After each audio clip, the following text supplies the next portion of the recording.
Boa noite.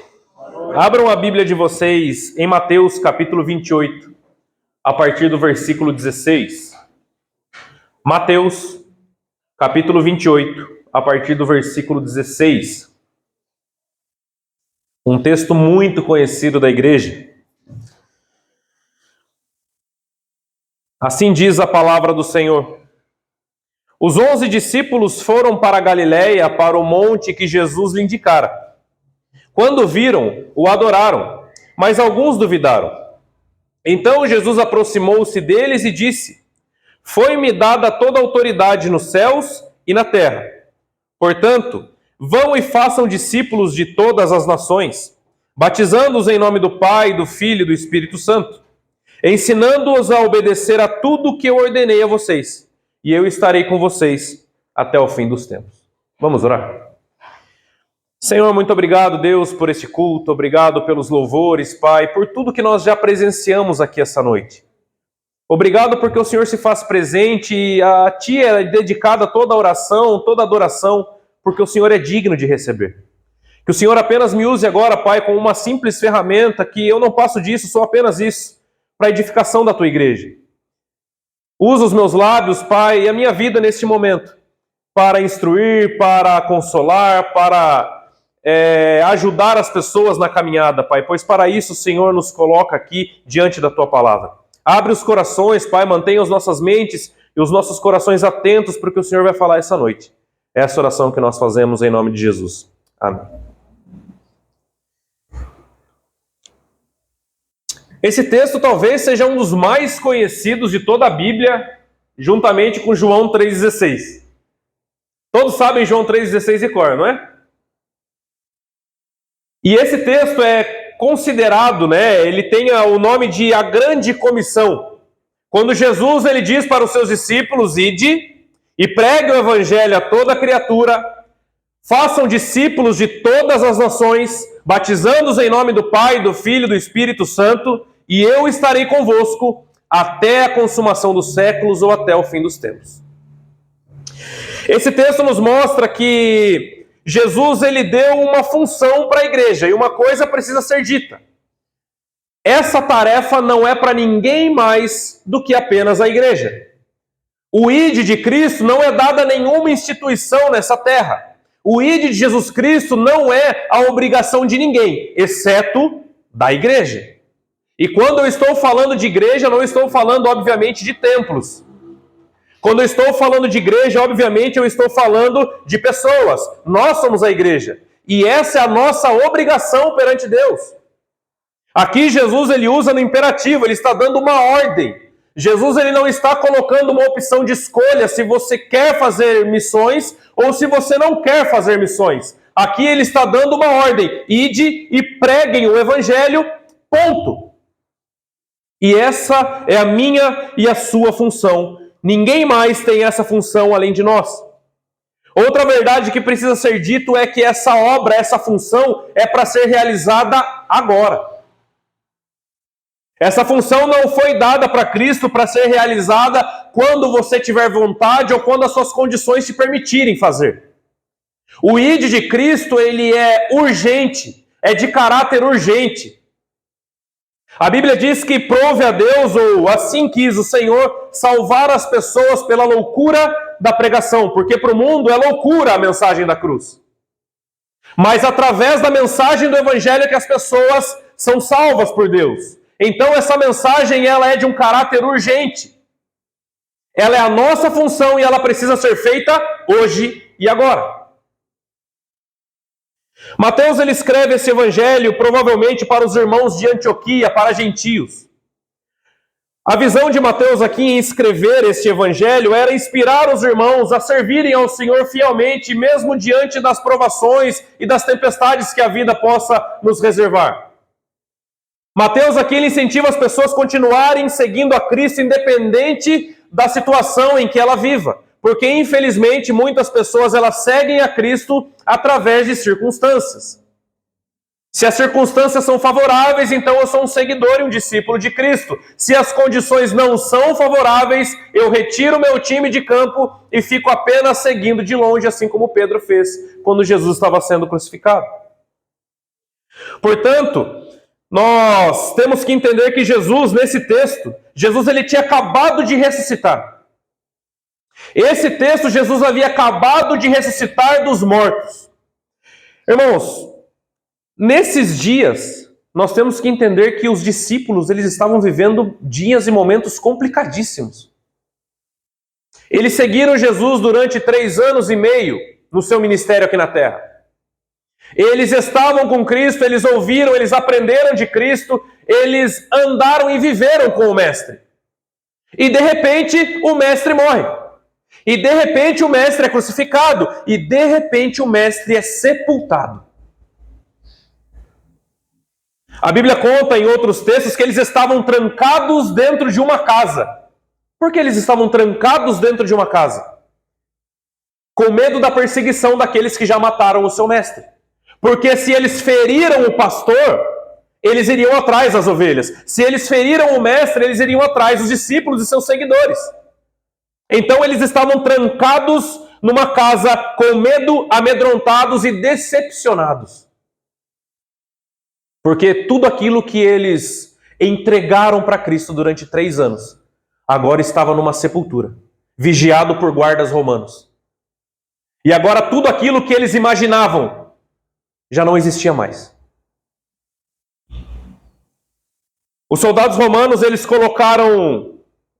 Roma colocou soldados romanos para vigiarem o túmulo de Jesus. Porém, quando Jesus ele ressuscita dos mortos, sabe qual é a desculpa que foi dada, que os soldados receberam propina para dizer? Que os discípulos haviam roubado o corpo dele, por isso que não estava mais lá. Mas Jesus, ele ressuscitou dos mortos, ele ressuscitou. E depois dele ressuscitar dos mortos, ele aparece para os discípulos e dá a grande comissão. Vocês notam que desde aqueles tempos, todos duvidam da ressurreição de Cristo até os dias de hoje. Não é muito raro nós vermos pessoas que duvidam da ressurreição do Messias até os dias de hoje. Até os dias de hoje a igreja é colocada em descrédito, a Bíblia é colocada em descrédito, a Bíblia é colocada em dúvida. Mas uma coisa é verdade, a igreja já existe há mais de 2000 anos e sempre cresceu quando foi apertada. A igreja sempre cresceu quando foi oprimida. Muitas vezes as pessoas olham para o cenário político do mundo atual e dizem: nossa, logo vai ficar ruim para a igreja. Logo a igreja vai começar a seguir perseguições. Será que nós seremos mais perseguidos do que foi os cristãos em Roma na época de Nero? Decapitaram Paulo. Será que muitas vezes nós seremos mais perseguidos do que aqueles que eram jogados no Coliseu e devorados por leões? Irmãos, a Bíblia diz, Jesus disse que as portas do inferno não prevalecerão sobre a igreja de Jesus. Não prevalecerão. Não é Roma, não é nenhum governo que possa se estabelecer no mundo que vai parar a igreja. E a igreja não é templos, eles podem um dia derrubar esse templo, eles podem fechar as portas, mas a igreja somos nós, e a igreja não para. A igreja não para. No versículo 16 e 17, acompanhe comigo.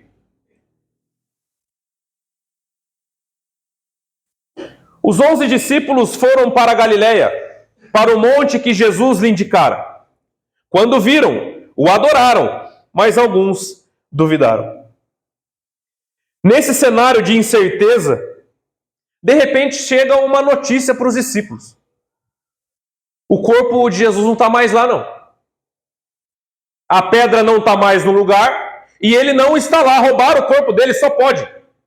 Então os discípulos correm para ver o que estava acontecendo. Aquilo que parecia estar acabado ressurge. Eles recebem uma notícia que talvez eles jamais imaginariam receber. O mestre não está mais sepultado, ele não está mais lá. Alguma coisa aconteceu, corram para ver quem roubou o corpo do nosso mestre. Corram para ver. Irmãos, a ressurreição de Cristo ela é um ponto central na nossa fé. Se Jesus nascesse como nasceu, vivesse como viveu, morresse como morreu e não tivesse ressuscitado, tudo seria em vão.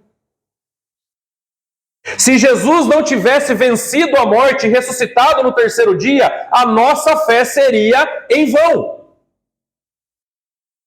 Porque se ele foi derrotado pela morte, a única coisa que todos nós experimentaremos um dia. Se a morte vencesse o Messias, como ele poderia dar vida a alguém, sendo que ele mesmo foi vencido pela morte? A ressurreição de Cristo é um ponto central na nossa fé, e que muitos tentam colocar em dúvida. Tentaram falar que roubaram o corpo dele e tudo mais. Diziam que era impossível alguém ressuscitar dos mortos. Mas nós já vimos, se não me engano, não me falha a memória, 5 ressurreições na Bíblia, junto com Cristo. Só que Jesus tem uma diferença para os outros 4. Ele não voltou a morrer mais. Lázaro ressuscitou e voltou a morrer. A filha de Jairo ressuscitou e voltou a morrer. Mas Jesus, ele ressuscitou e reina para sempre. Ele não morreu de novo, ele está vivo, e essa é o pilar da nossa fé. Nós não cremos em um Deus que morreu e está sepultado. Você pode procurar túmulos de muitos líderes religiosos na história, os restos mortais deles estão lá. Cristo não está lá. Por isso ele pode te dar vida, porque ele está vivo. Você não crê num Deus que morreu. Você crê num Deus que morreu e você crê num Deus que ressuscitou. Ele ressuscitou. Por isso, por causa dessa grande questão da ressurreição, e crer nisso fielmente muda a nossa visão, porque por causa dessa visão que os discípulos tiveram, porque os discípulos viram ele ressurreto. Ninguém contou para os discípulos. Tomé, inclusive, disse: eu preciso tocar. Se eu não tocar, eu não acredito no que eu estou vendo. Vocês já imaginaram a cena? Jesus que havia sido moído, como foi falado em Isaías 53. Ele foi moído, ele foi transpassado por causa das nossas transgressões. Ele foi pisoteado por causa das nossas iniquidades. Ele estava todo deformado. E de repente, ele está vivo na sua frente. Tomé diz: eu preciso tocar, não pode ser possível isso. O que Jesus disse para ele? Aqui. Toca. Veja você mesmo se eu não estou vivo. Veja se não sou eu mesmo que estou aqui. Jesus, ele se prova. Jesus, ele prova que ele é real. Jesus, ele não é um conto de fada, ele não é um personagem da história. Por causa dessa verdade, os discípulos colocaram a sua cabeça a prêmio quando eles pregaram o evangelho ao mundo todo. Um exemplo? Pedro foi crucificado de cabeça para baixo, alguns historiadores dizem, porque ele não se julgava digno de ser crucificado da mesma forma que Cristo foi. André também foi crucificado em uma cruz em formato de X, por isso que existe a cruz de Santo André, que é um X. Ele também foi crucificado. Tiago, filho de Alfeu, e Barnabé, eles foram apedrejados até a morte. Mateus foi morto à espada. Bartolomeu, Natanael, ele foi esfolado vivo. Alguns historiadores dizem que amarraram ele numa carroça e saíram arrastando ele pela cidade até despedaçar Bartolomeu. Filipe foi enforcado em Herápolis. Tomé foi atravessado com uma lança enquanto orava. Tadeu foi morto a flechadas e Paulo foi decapitado em Roma por Nero. Que mensagem é essa? Que mensagem é essa que faz as pessoas morrerem? Que faz as pessoas colocarem a sua cabeça a prêmio para não negar essa fé? Que verdade é essa que esses homens carregavam? Que verdade é essa que a vida deles não importava mais? Que verdade é essa que eles precisavam espalhar no mundo todo e que nada mais tinha sentido e que nada mais se importava? Paulo não estava preocupado se iriam arrancar a cabeça dele, mas ele estava preocupado em espalhar essa verdade que Cristo ressuscitou e ninguém contou. Ninguém contou para os discípulos, eles viram Cristo. Paulo não viu porque ele veio depois, mas ele teve contato com os discípulos. Os outros que foram mortos, todos tiveram contato e viram Cristo ressurreto. Que verdade é essa? Como pode ser mentira uma situação dessa, que faz as pessoas colocarem a sua cabeça para ser arrancada por causa dessa verdade? Se fosse mentira, nenhum desses homens estaria disposto a morrer do jeito que morreram. O único que morreu de velhice, na faixa dos 100 anos, foi João. Depois de milagrosamente ser liberto, quando foi jogado numa frigideira grande, num caldeirão de óleo fervente. Ele foi jogado lá dentro. Milagrosamente ele escapou. Então Domiciano decidiu prender ele numa ilha chamada Patmos, onde ele escreveu o Apocalipse. E ele morreu por volta dos 100 anos de idade, o único que morreu de forma natural. Todos os outros foram mortos da forma mais cruel. Que verdade é essa que esses homens carregavam? E nós estamos dispostos a, pelo menos, negar as nossas vontades para pregar esse evangelho? Será que nós estamos dispostos, pelo menos, a negar as nossas vontades por causa desse Cristo? Porque pessoas já perderam a vida por causa dessa verdade. E muitas vezes ninguém no nosso bairro sabe que nós somos discípulos desse Cristo. Que fé é essa que nós dizemos que temos? Que fé é essa? Versículo 18, acompanhem comigo. Diz assim: Então Jesus se aproximou-se deles e disse: Foi-me dada toda a autoridade nos céus e na terra. A grande comissão, ela é grande e importante, não por causa de nós que somos os comissionados, mas por quem nos comissionou. Ela é tão importante não por causa de nós. Não somos nós o centro da história. Não somos nós que temos poder algum para converter ninguém. Você e eu não convertemos ninguém. Não é esse o nosso papel. O nosso papel é ir e pregar. É isso que Jesus disse. Convencer a pessoa do pecado, da justiça e do juízo já com o Espírito Santo de Deus. A grande comissão ela é importante por quem nos comissionou, por aquele que nos envia. Não tem nada a ver com algo que tem em nós. Por isso que no reino de Deus não existe espaço para egocêntricos, para orgulhosos, para pessoas arrogantes, prepotentes, que acham que tem algo dentro de si que é mais especial do que o outro. Hoje nós vemos muitos apóstolos, nós vemos muitos profetas, falando um monte de coisa que Deus nunca disse. Falando em nome do Senhor um monte de coisa que o próprio Deus nunca prometeu na sua palavra. Dizendo que tem poder disso, poder daquilo, que pode fazer isso e pode fazer aquilo. A Bíblia diz que sem Cristo nós não podemos fazer nada. É tudo por Ele. A Bíblia diz que Ele é a videira verdadeira e nós somos apenas os ramos. Não há poder em nós, há poder na videira, não nos ramos. Portanto, todo aquele que quer ser servo de Cristo tem que entender que a Ele foi dada autoridade nos céus e na terra. A Ele foi dada e não a nós. Nós somos apenas um agente, em nome dEle. Vocês sabem o que significa a palavra evangelho? Sabe qual era o sentido da palavra evangelho nos seus primórdios? Eu já expliquei isso uma vez aqui. Nos tempos antigos, quando um exército ia dominar uma cidade, eles iam até o campo de batalha, derrotavam o exército inimigo e depois eles tomavam os despojos e dominavam as cidades, mulheres, crianças daqueles que foram derrotados no campo de batalha. O general do exército vencedor, ele mandava um cavaleiro ir até a cidade para anunciar quem era o novo dono de tudo, para anunciar a vitória do general do exército vencedor. E essa mensagem que o cavaleiro levava se chamava Evangelium. E sabe o que significa igreja? Os chamados santos, os chamados para fora. Sabe por quê? Porque as pessoas que saíam de suas casas para ouvir o Evangelium foram chamados para fora, eram os santos. Então os santos saíam para ouvir o Evangelho, a mensagem que o general venceu a guerra, e ele está vindo. Por isso que o nosso Evangelho é a mensagem que o nosso general venceu a morte, e ele está vindo. O nosso general, ele venceu a morte, e ele está vindo, tudo pertence a ele. Esse é o Evangelho. Portanto, não é o cavaleiro que é o general. Ele apenas anuncia a vitória do general. Não é o mensageiro que tem poder algum. Ele só vem anunciar algo que já aconteceu. E nós não temos a autoridade de criar nada novo. Nós não podemos inventar nada novo. Se está na Bíblia, está na Bíblia. Se não está na Bíblia, não é bíblico. Pronto. Parece ser simples, mas muitas pessoas caem por falta de instrução.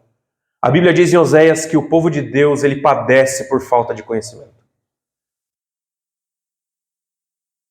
Portanto, a ele foi dado toda a autoridade nos céus e na terra. No próximo sábado nós faremos um evangelismo. Nós seremos apenas os mensageiros que estará levando o evangelho, dizendo que existe um general que venceu na cruz, perdoou os nossos pecados, ressuscitou e tem vida eterna para aqueles que creem no nome dele. Esse é o nosso papel. Versículo 18 ao 20 continua.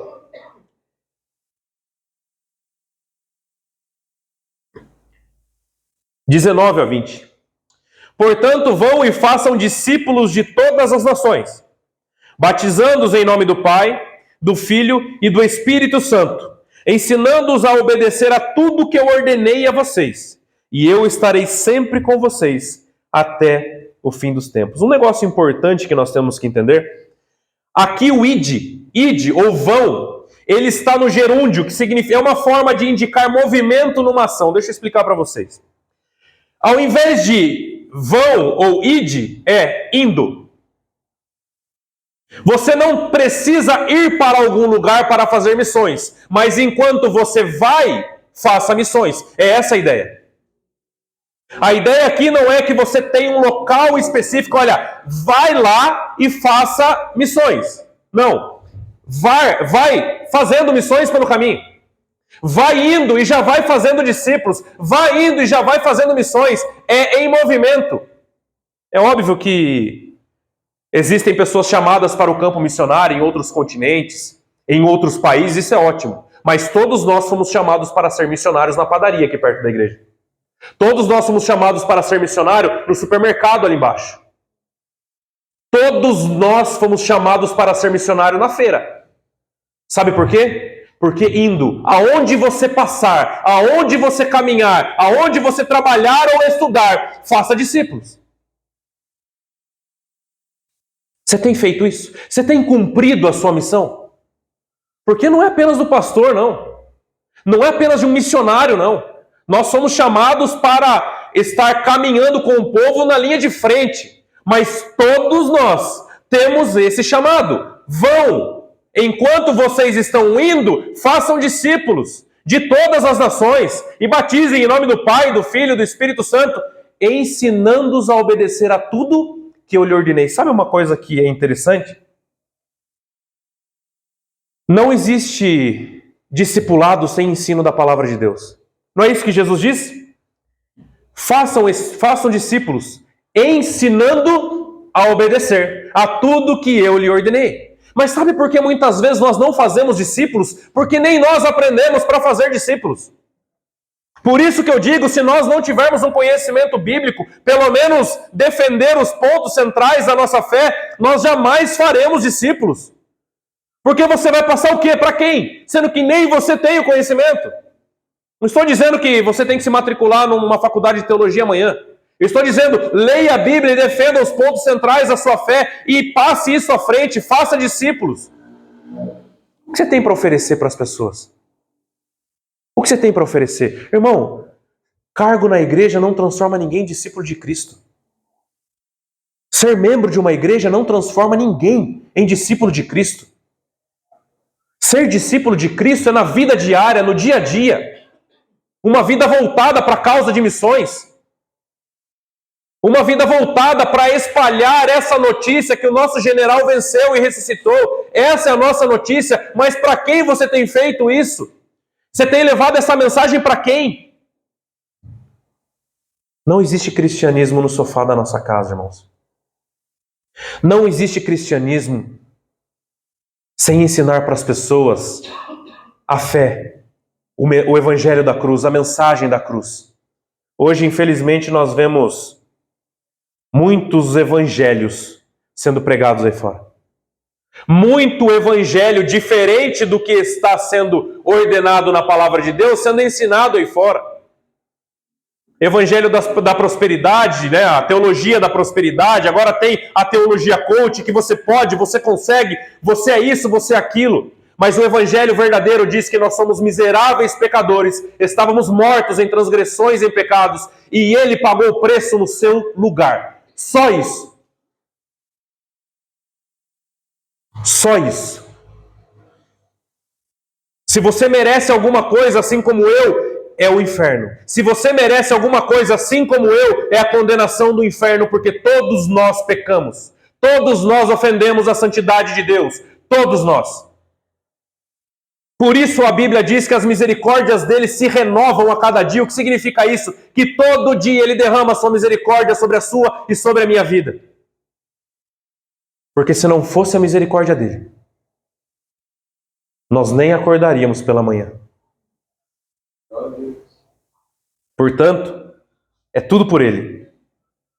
Mas a Bíblia diz que nós temos que amar a Deus sobre todas as coisas, com todo o nosso coração, com todo o nosso entendimento, não é isso? Que entendimento? Você conhece o Deus que você diz que ama? Você conhece o Deus que você diz que ama? Porque não tem como você amar quem você não conhece. Chega a ser até um pouco estranho, né? Eu amo esse Deus, mas eu não sei absolutamente nada sobre ele. Então é mentira, porque você não ama quem você não conhece. Você conhece o seu Deus? Reflita, você conhece o seu Deus? Você pode parar alguém na rua e se a pessoa perguntar dos pontos centrais da sua fé, você sabe dizer quem é o seu Deus? Você sabe dizer do que ele te livrou? Você sabe dizer? Por isso que nós temos que estudar a palavra de Deus. E para encerrar, ele diz que e eu estarei com vocês até o fim dos tempos. Repare que tem várias ordens antes. Vão, façam, batizem, ensinem. E eu estarei com vocês até o fim dos tempos. Não é isso que o texto está dizendo? Agora, se nós não vamos, não fazemos, não vivemos para ele, será que ele está conosco até o final dos tempos? Repare que tem uma condição.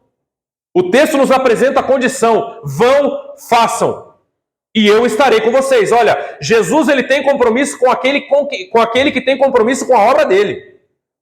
A pessoa que vai, fala do evangelho, prega o evangelho e por onde vai, proclama o evangelho, esse pode ter certeza que Cristo está com ele até a consumação dos séculos.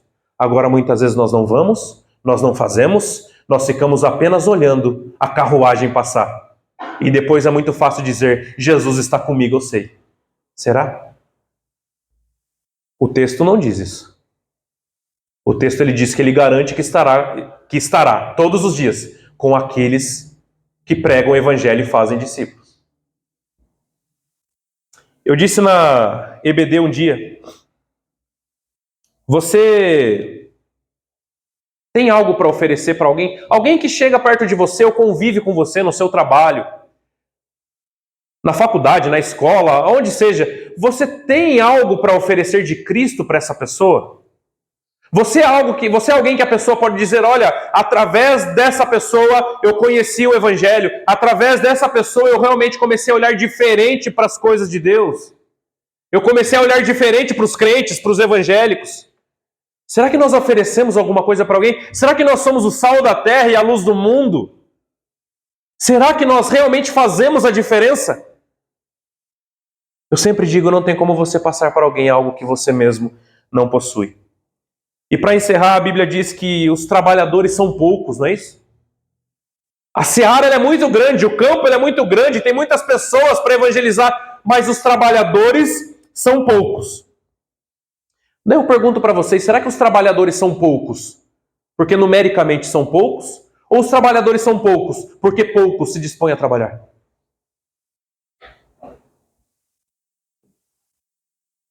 O que vocês acham? São poucos porque nós somos poucos? Certa vez aí foi feita uma pesquisa no Brasil em que não sei quantos por cento da população, acho que foi até o irmão Ari que me mandou, é cristão. Não é, gente. Não é. Porque ser cristão não é dizer para uma pesquisa que você é cristão e usar uma camisa evangélica. Isso não é ser cristão. Ser cristão é viver para ele. Ser cristão é viver em prol da causa do evangelho. Isso é ser cristão. E a Bíblia diz que a nossa fé sem obras ela é totalmente morta. Não serve para nada. Não apenas adianta nós falarmos que somos cristãos se a nossa vida não reflete o que a gente fala. Porque ou nós mentimos com a nossa vida ou nós mentimos com a nossa boca. Nós temos que ser verdadeiros em todos os momentos. Aí sim, Ele estará com você até o final dos tempos. Amém? Feche seus olhos.